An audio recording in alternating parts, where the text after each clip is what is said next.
How's it going? Philip Blyde here. Live your dreams every day.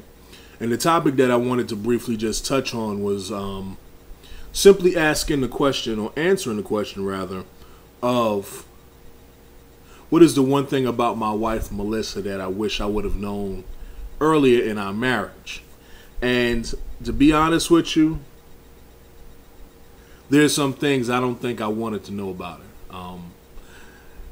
The person that I initially met was based off of an ideal or romanticized point of view.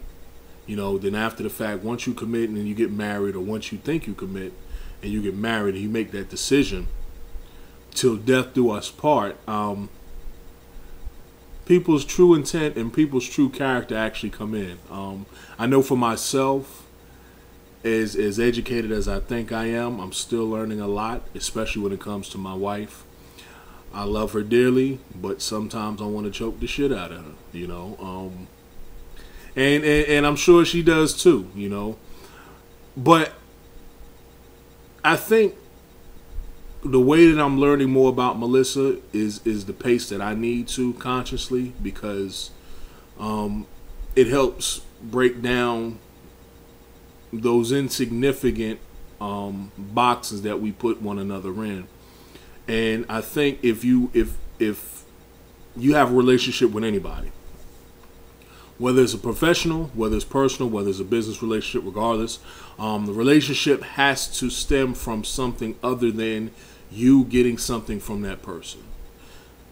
This is what I mean. For example, we have 4 children, all boys. I've said that in my blogs before. But the one thing that I'm noticing is that the less I become that stereotypical angry black,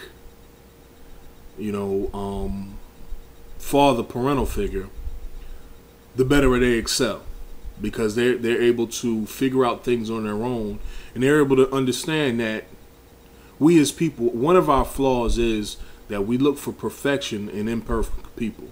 I say this all the time when I'm teaching class.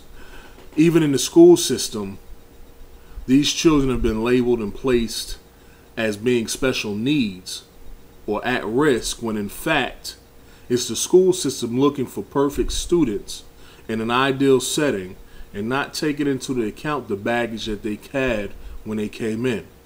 It's the same thing with me and Melissa.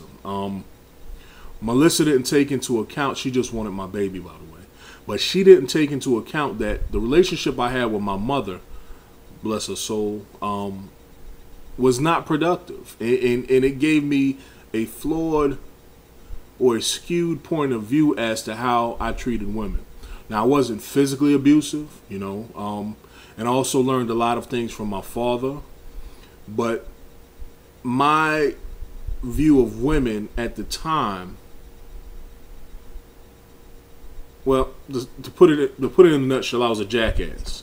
And in being a jackass, I wasn't physically abusive, but it's the emotional and verbal abuse, or even psychological abuse, that's probably much more detrimental. And I notice now that as I grow up, as you grow up in your thinking, you begin to look at yourself, and as you expose yourself for who you are, you make those necessary changes in order to improve your relationships with others. Point blank, period.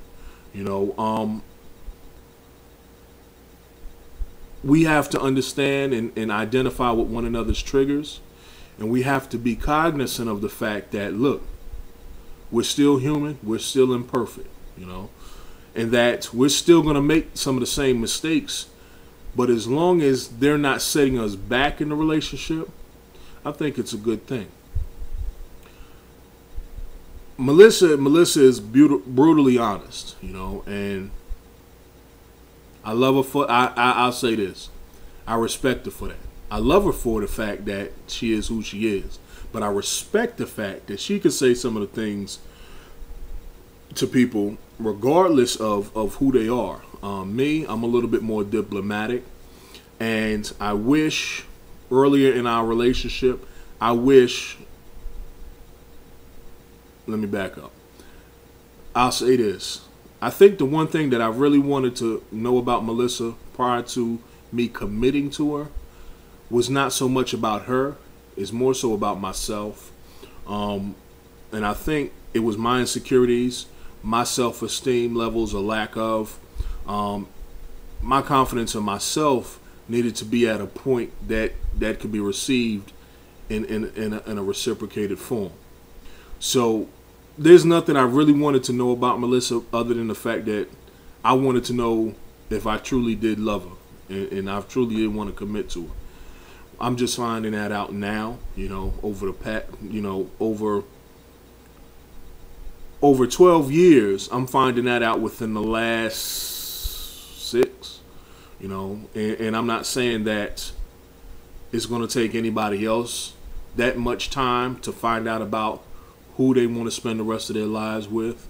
But I think as long as you guys continue to want to work at those things and chip away at the baggage that you guys have, or those inconsistencies or those flaws, in order to perfect your relationship, then I think, well, really, it doesn't matter what I think.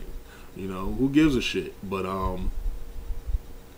it'll make you guys a whole lot better, And as long as you two are in it together, it doesn't matter. Forget everybody else. That's my time. Philip Lied. Live your dreams every day. Join our team. I definitely would love to check out, connect with you guys on Facebook and any other social media. Look us up. Peace.